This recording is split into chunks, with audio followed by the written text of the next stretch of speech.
kehilangan warganegara Indonesia bukan berarti kehilangan identitas sebagai bangsa Indonesia.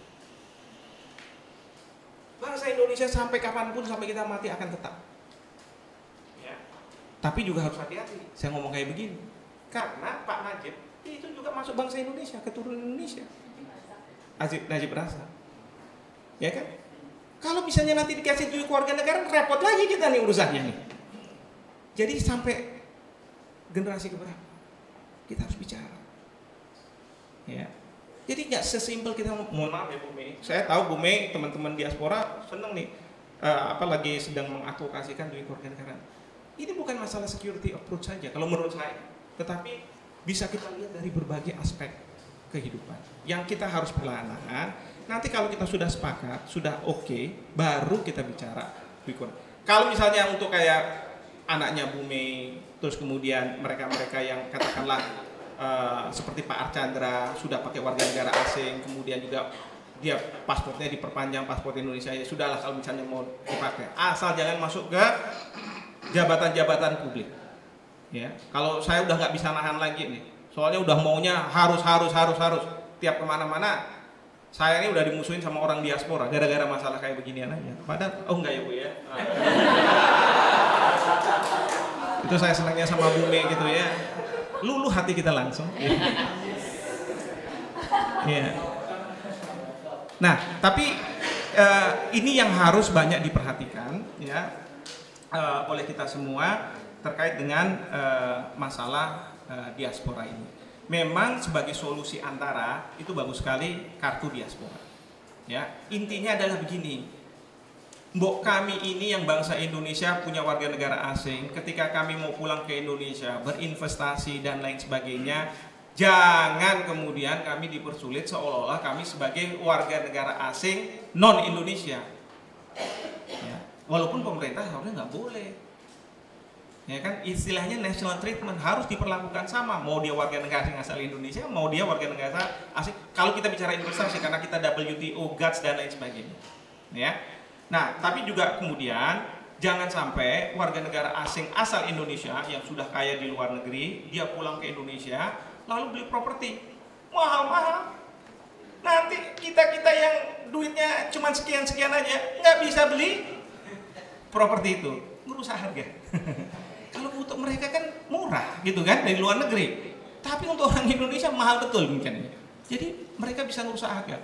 Jadi saya pernah punya teman orang Kanada yang kebetulan di areanya itu ya didatangi banyak orang dari Cina, dan di Kanada itu dibuka kesempatan untuk orang asing beli properti. Dia bilang sama saya apa, Hikmah, it causes a lot of problem. Saya bilang why is that? Yeah, because these people they invest, ya, they have a lot of money in China, gitu ya. Terus dia pergi ke Kanada, dia invest, beli tanah-tanah dan sebagainya, ya. As a result, we the Canadian cannot buy the land. Masya Allah, saya bilang. Udah kayak orang Betawi nyingkir ke Depok jadinya ya. Nah, tapi kira-kira seperti itulah yang perlu kita pahami, kita perhatikan terkait dengan diaspora. Tapi kembali soal memanggil profesor-profesor dari luar negeri, saya mohon kepada Presiden juga tolong jangan samakan kalau orang pinter dia punya banyak paten itu terus kemudian dia bisa mengelola negeri. Karena mengelola sebagai administrator, sebagai manajer itu berbeda dengan saya yang jadi ilmuwan yang cuman berkutat dengan ilmu dan buku dan lain sebagainya, ya. Karena kalau misalnya kita menjadi pejabat itu tentu kita berhubungan dengan manusia, tentu dia harus punya kepandaian ini dan itu. Karena seringkali yang saya alami, karena saya juga pernah sekolah di luar negeri, rasa kita kalau sekolah di luar negeri udah hebat di luar negeri, rasanya kalau saya pulang ke Indonesia, kecil tuh Indonesia, saya akan bisa bereskan. Ternyata sampai di sini push gitu ya. Kakak saya juga kayak begitu, lah Indonesia begini, saya datang pasti saya bisa. Ternyata nggak juga. Ya, maka itu yang kita perlu tahu, konteksnya seperti apa dan lain sebagainya, kita paham baru kemudian kita masuk. Ya. Jadi kalau misalnya Pak Archandra, saya khawatir orang pintar seperti beliau ya dimasukkan dalam birokrasi, justru inilah yang ya, dan pemerintah harusnya bertanggung jawab sebagaimana pemerintah Jepang bertanggung jawab ketika Fujimori didepak dari Peru, dia melarikan diri, dari Peru karena sudah tidak lagi jadi presiden. Lalu negara Jepang itu menerima. Justru dicari gimana caranya Fujimori ini tidak bisa diekstradisi ke Peru. Ya, ini yang kita harus lakukan terhadap Pak Archandra. Ya, jadi Pak Archandra harus kembali ke warganegaraannya. Tentu Pak Archandra ini bukan orang dari Timur Tengah yang sudah nggak ada kewarganegaraan, misalnya Timur Tengahnya Afghanistan atau apa, tetapi dia mau masuk Australia belum juga dapat keluarga, tinggal di Indonesia. Nah ini bisa dideportasi, bisa dimasukkan di rumah detensi. Tapi kalau Pak Archandra, ya jangan. Karena apa? Dia ada root, ada akar Indonesia. Terima kasih. Assalamualaikum warahmatullahi wabarakatuh. Ya, aplaus untuk Prof. Himando, terima kasih. Jadi kalau tadi Prof. Ikrar melihat Pak Archandra ini Menteri SDM sebagai sasaran antara politik, dalam politik antara. Tadi Prof. Himando solusi kartu yang juga dengan Ibu Mei kartu diaspora sebagai solusi antara ya. Dari sasaran antara kita sampai pada solusi antara. Rekan-rekan masih ada sekira 15 menit kita buka diskusi terkait isu ini. Menarik bahwa yang terakhir dari Prof. Himando adalah terlepas dari isu kewarganegaraan dan bagaimana negara hadir dalam konteks ini, kejujuran seorang pejabat negara, pejabat publik, apalagi kejujuran seorang warga negara dalam konteks ini itu menjadi sebuah persyaratan yang tadi saya garis bawahi. Monggo saya buka 3 penanya. Silakan langsung Mbak. Untuk nama dan dari mana? Ya, selamat sore. Nama saya Riri dari Hukum Online. Mau nanya ke Taufik. Ya. Sebenarnya tadi kan udah jelasin tentang masalah kewarganegaraan. Mau dikelirin aja sih Prof. Kalau Prof sih sebenarnya dengan posisi yang sekarang apakah Indonesia sudah siap dengan kewarganegaraan? Kemudian apabila ada rekomendasi hal-hal apa yang perlu ditekankan ketika pemerintah mengatur mengenai kewarganegaraan? Yang kedua mengenai tadi kan kita sebenarnya belum tahu ya apakah Pak Aceh beneran mengangkat sumpah atau apa, karena jawabannya terlalu lawyer banget. Dan yang saya tahu ya di undang-undang kementerian itu kan syarat untuk mengangkat jadi menteri itu harus WNI. Apakah pengangkatannya menjadi biasa dan bagaimana efeknya terhadap semua peraturan atau semua produk hukum yang dikeluarkan oleh Pak Aceh gitu. Pada hari ini juga ada dari state lawyer setahu saya menggugat ke Petun mengenai kepres yang dikeluarkan oleh Presiden. Itu mulai ambil. Terima kasih Prof. Ya, terima kasih Farid. Mas itu langsung. Ya, silakan. Suara agak ini Mas. Ya, assalamualaikum warahmatullahi wabarakatuh. Waalaikumsalam. Saya Kurniati, wartawan dari beritaprima.com. Saya memandang dari persoalan yang kita pantau saat ini, terutama terkait acara Archandra itu sebenarnya merupakan salah satu efek gitu daripada persoalan global gitu. Jadi apa yang dikatakan terkait dari Ibu tadi, persoalan internet, kemudian globalisasi, kemudian persoalan ribuan negara, saya melihat bahwa batas negara kita ini semakin kabur gitu. Nah, lalu ketika saya melihat batasan antar negara ini semakin kabur, jadi saya melihat bahwa jadi peran fungsi negara ini semakin lama semakin terkikis, semakin hilang gitu. Jadi yang saya tangkap, ya mungkin saya mau minta pendapat dengan Profesor, apa sih sebaiknya yang kita perlu lihat terkait fungsi negara ini, terkait keamanan negara kita gitu. Apa perlu fungsi negara ini terkait keamanan skuit ini perlu dipertahankan atau dihilangkan saja gitu. Itu saja dari saya. Terima kasih. Ya, terima kasih Mas Kurniadi. Silakan Mas. Oh sama. Silakan. Ada 2 pertanyaan tadi. Yang pertama dari Mbak Ri dari Hukum Online, yang kedua dari Mas Kurniadi dari Berita Prima. Yang pertama tadi terkait isu kewarganegaraan dan kasus Pak Archandra dengan terkait kepres segala macam. Yang kedua, bagaimana sebenarnya fungsi national security terkait fungsi negara di era internet globalisasi. Mungkin dari Prof. Ikrar, dari Mas Prof. Himando dulu, Bu Mei, lalu nanti terakhir Prof. Ikrar. Silakan Pak. Baik, terima kasih nih Riri. Biasanya kita kontak-kontakan aja ya Riri. Pertama adalah apakah Indonesia sudah siap dengan duit kewarganegaraan? Saya akan mengatakan gini, siap kalau sudah ada kajian yang tuntas terhadap masalah dui kewarganegaraan ini. Karena yang kita mau berlakukan adalah kalau sampai satu titik nanti pemerintah mau melakukan dui kewarganegaraan yang selektif, yang terbatas, ya. Kita tentunya tidak mau kalau misalnya orang dari negara lain minta kewarganegaraan Indonesia. Kita ingin mengakomodasi kewarganegaraan para warga negara Indonesia yang punya masalah seperti tadi Ibu Mei sampaikan, atau mereka-mereka yang ada di luar negeri gitu ya.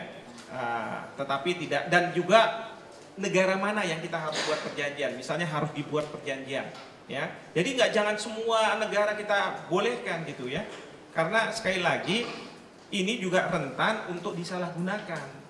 Itu yang jadi pemikiran kita, ini harus ada jalan keluarnya. Kalau yang kedua itu bagaimana pengaturannya ya, kalau saya nggak salah ya. Hal yang perlu ditekankan ketika Hal-hal yang perlu ditekankan untuk ketika penerapan dui kewarganegaraan. Nah itu dia. Itu berdasarkan kajian itu. Tapi kajiannya jangan etok-etok nih ya, jangan abal-abal gitu ya. Kalau misalnya kajiannya abal-abal kayak naskah akademik aneh-aneh gitu, udah deh nggak jadi gitu ya. Kalau perlu kasih aja ke Hikmahanto ya, pakai nama Universitas Indonesia ya, benar.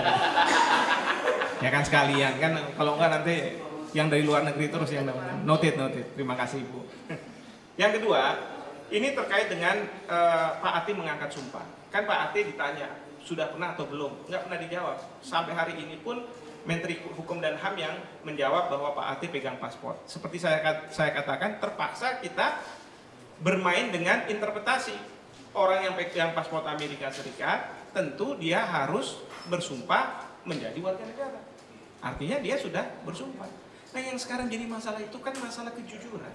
Mohon maaf ya, yang saya dengar Pak Ati itu orang yang sangat soleh, guru ngaji dan lain sebagainya. Kenapa nggak jujur? Kenapa ketika di Amerika beliau begitu taat dan lain sebagainya, tapi sampai di Indonesia kok kayak orang Indonesia kebanyakan gitu kan? Singapura, nah Singapura. Bukan saya loh Prof, tapi Bukan. Ya. Nah, kalau menurut saya mulai hari ini kalau bisa Pak Ate jujur, nggak usah sampai menunggu katanya until the dust has settled gitu ya. Nggak usah. Duduk konferensi pers, ungkapkan apa adanya. Bahwa saya memang pernah memegang warga negara Amerika Serikat. Bahwa saya memang pernah bersumpah setia. Bahwa sekarang saya sudah tidak lagi. Saya begini, enak kita. Kita justru merindukan pemimpin-pemimpin seperti itu. Integrity. Ya, nah, kira-kira seperti itu. Jadi model kayak di Amerika. Kalau di Amerika mungkin banyak masyarakatnya itu tidak seperti kayak orang Indonesia yang taat-taat kelihatannya gitu ya. Nah, meskipun kalau misalnya mau jadi presiden dicari yang tipe malaikat, susahnya nggak mampu, gitu ya. Nah, bagaimana dengan produk dari Pak Ate selama 20 hari itu? Ya, ini juga sedang dimasalahkan. Kalau saya dengar dari Pak Luhut, beliau bilang katanya penandatangan Freeport itu bukan oleh Pak Ate, tapi oleh Pak Sudirman Said. Karena apa? Kemarin itu sempat beredar di sosmed bahwa itu Pak Ate, ya kan? Orang kan juga bertanya, ini masalah keberpihakannya. Memang kalau Pak Ikrar katakan bahwa siapapun yang jadi menteri akan pasti punya masalah, iya. Tapi untuk Pak Ate lebih masalahnya lagi, karena orang akan terus curiga, ya kan? Nah oleh karena itu penting juga menteri itu harus warga negara Indonesia, supaya kita tahu bahwa kesetiaan mereka pada Republik Indonesia. Kenapa? Karena yang namanya pejabat itu merupakan personifikasi dari negara. Negara itu sesuatu yang abstrak. Bagaimana negara itu kemudian diwujudkan dalam bentuk tindakan dan lain sebagainya, itu dilakukan oleh pejabat-pejabatnya. Nah kalau pejabat-pejabatnya tidak mempunyai sumpah setia kepada negara Republik Indonesia, pertanyaan kita, apakah pantas kemudian dia menjadi pejabat? Kan begitu. Ya, jadi personifikasi dari negara yang abstrak itu. Nah oleh karena itu kemarin ini kalaupun ada produk-produk, ada kebijakan-kebijakan yang dibuat oleh Pak Ate, ya, walaupun menurut Karuh Hukum SDM katanya sah gitu ya, kalau menurut saya lebih baik daripada kita ragu, diulang aja lagi oleh Pak Luhut sekarang. Ya. Obama waktu mengucap sumpah salah, ada slip of the tongue ya waktu yang kedua ya, itu diulang lagi kok, nggak ada masalah. Ya, daripada di kemudian hari baru dipermasalahkan. Ada yang dirugikan dan lain-lain dengan kebijakan itu dipermasalahkan. Ya, kalau orang hukum bilang cacat formil bisa kemudian mengakibatkan cacat material, kira-kira seperti itu. Lalu teman dari berita satu, ya saya rasa begini, kalau misalnya kita jadi warga dunia dan lain sebagainya bolehlah. Tapi berita 5 atau berita 1 ya? Berita Prima. Oh, ya berita Prima.